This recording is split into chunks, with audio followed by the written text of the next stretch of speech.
All right, this is Lynx. Make sure I'm in the picture here. Okay. I shot a couple of tarot videos. People have messaged me and asked me to keep doing tarot videos, and that they've asked me about more basic stuff. They wanted to know more basic stuff, so I'm going to tackle the one subject that has got more people arguing, and I'm probably going to get more hate mail from this than any other subject, and that's how to start, or how to pick a tarot deck to start with when you're starting out.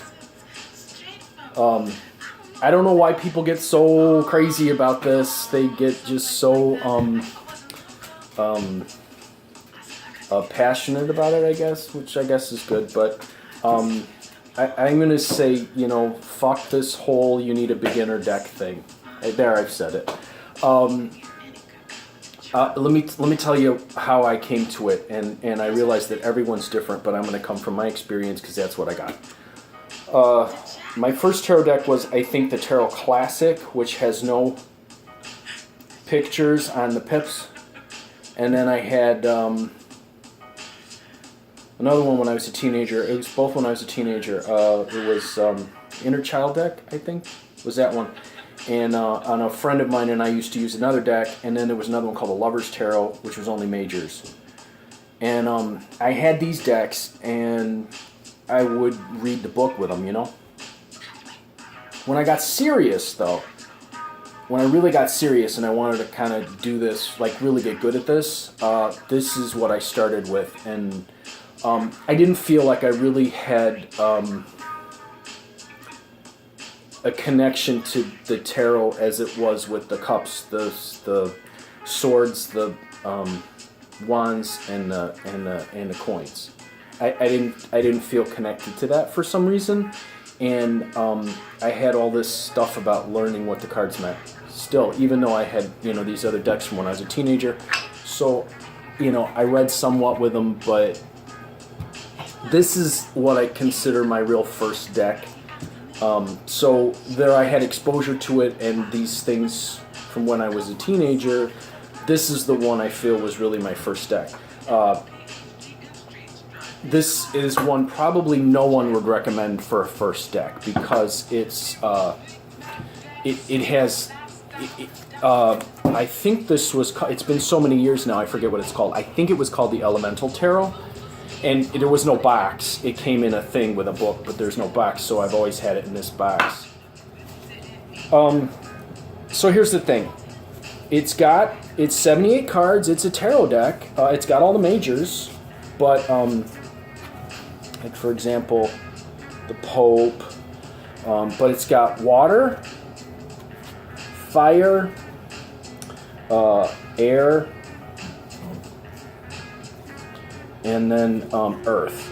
And when I saw this, I thought I would take to earth, air, fire, water better than I would cups, coins, and such. Now I read with anything, but at the time I knew, I paid attention to how I think, and this was the one that appealed to me, and this is the one I started working with.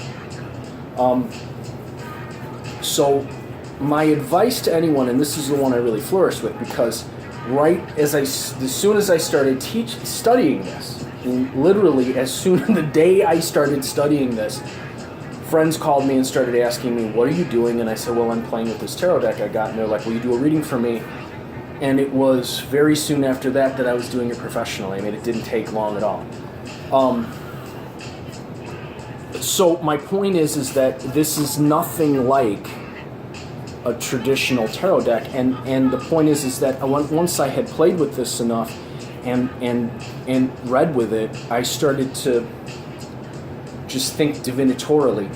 And then I went to someone at a Renaissance fair, and I was going to get a deck that I was going to get a different deck, one that had the cups, the coins, because I was going to transition from this to that. And I was talking to this woman, and she had all these things that I was supposed to do as a beginner. She's calling me a beginner, and I don't care whether I was or I wasn't. I don't care. She had all these ideas about what I was. I was a man, so she said I should read with this kind of deck. The person I was with at the time said, yeah, but he's really intuitive. So she said, oh, you're intuitive? Well, then you have to read with this deck. Everything she was showing me and telling me I had to read with as a beginner, I didn't take to. I was like, what I loved about this one is it was very colorful, which tells me that I'm very visual. It was very sensory. It dealt with things the way I think about them, and I really had to pay attention to how I think, because what I was doing here was looking for a tool to be able to understand and communicate with my subconscious. So when you're picking a deck, you really have to think about how you want it to reflect or connect with your subconscious. Now, this person down the street may think that they're a tarot master or whatever and tell you that this is the beginner's deck and this is why, but if it doesn't appeal to you and your subconscious and it doesn't connect to the way your subconscious orders things and make some kind of significant connection, you're never going to get anywhere with this thing. If you don't want to pick up and use it because you don't like the art or whatever, you're never going to get anywhere. So this woman's showing me all these things that I was supposed to.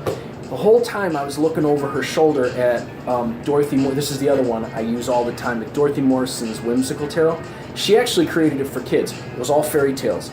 I had spent so much time, I was a writer, and I'd spent a good majority of my time in school reading fairy tales, studying fairy tales, looking at children's literature, and looking at how these worked, because I thought that they were some of the best stories out there. And what I didn't understand at the time was I was reading stories and learning stories because I was trying to understand the human mind better. The fairy tale stuff was how I really understood my own mind. And that one tarot deck that I had, the Inner Child one, when I was a teenager, was also had to do with fairy tales. So I'm looking over her shoulder, and she's telling me all these decks I'm supposed to have as a beginner. And she also told me that if I never had lessons, professional lessons, I'd never be a professional. I'd never be able to teach anyone. I'd never be able to do anything. So she was telling me all the things I couldn't do, and I was watching her over her shoulder. And by this time, I had already gone through 10 years of college and graduate school and everything, and I was tired of people telling me what I could and couldn't do education-wise. And I said, fuck you. I said, fuck this person. This is one more person telling me what I can't do and what I'm supposed to be doing. And I kept looking at that Whimsical deck over her shoulder on a display they had at this Renaissance fair. So I said, thank you for your help. I didn't tell her fuck you, but in my mind I was like, fuck you. I went to this place I knew, this metaphysical bookstore, and I bought that Whimsical deck, and I immediately knew what all the cards meant. Between what I had done with this one and all of the fairy tales that I had read and how I put that all together, I suddenly had this huge language that I could draw from. Okay? So what I'm going to recommend is that you get something, you figure out how you think or how you approach this stuff. Think about how you think and find something that jives with how you think. If you don't, you are constantly going to be at war at it. The next step was I bought tons of tarot decks after that, and I kept looking at how all of them related. I must have had at one point, 50 decks, and I looked at how they all portrayed them differently, and I got a better sense of how each one, and I spent days and days and days looking at comparing how this tool, like how this page of coins, this is Daughter of Earth, I looked at how they compared them, and I got a better sense of what archetypally that particular kind of card meant. After that, I went to a 96 card Minchate Tarot, which included other things as well, and I never stopped studying. I was very passionate about it. The one trick, however, it didn't matter what deck it was, it didn't matter what the cards meant, I always noticed that when I sat down in front of someone and I read for them, all this stuff went out the window. All the meanings, if I really wanted to help someone, if I was curious, if I really wanted to make a connection with the person and help them get somewhere, then boom, I knew how immediately what the cards were telling me. And the one thing I noticed was it didn't matter how much time I spent studying or what deck I used, nothing meant what I thought it meant when I sit down to read for someone, which told me something else was going on. Okay? And I'll talk about that probably in another video. But this is how I say. Someone tells you that you're a beginner, you need this deck, and this is why, great, that's how they think. Don't listen to people telling you what you can't do. You'll never know until you try. I still remember to this day, I'm going to end with this anecdote. I watched one time my little nephew was sitting at the dinner table with my mother, who was a woman who was very big on what you can't do. We were eating Chinese food, and the baby reached for the hot mustard, and she told him, "You can't eat that, that's hot." And I remember thinking at that moment, how does he know until he tries it? So, don't let them tell you that this tarot deck is hot mustard and you can't try it. Because in my case, hot mustard was exactly what I needed. It was the most unusual, weird, bizarre tarot deck I'd ever seen. And quite frankly, it resulted in me being able to read any oracle I wanted to. If I could pick it up and look at it, I could get something off of it. And that was because I trusted myself enough when I really started to get serious to go, I'm interested in tasting this hot mustard and seeing where it leads me. So when they tell you you have to use this, or you have to use that, or you can't do this, or you can't do that, tell them, hey, you know what, that may be how you think, but I've sat down and I've thought about how I think, and I look at this one and think, well, that kind of is ordered to how I do things. In the end, it was all about me connecting to my intuition. And now, 15, 16 years later, when I teach people how to do this, the approach I tell them is always, use your intuition. So, if I'd ignored my original impulse, I would have ignored my style, the way that I approach things, and the thing that makes me a good reader, which has to do with who I am at my core. Remember that. When you choose how to read, and you choose this, try to find something that matches who you are at your core.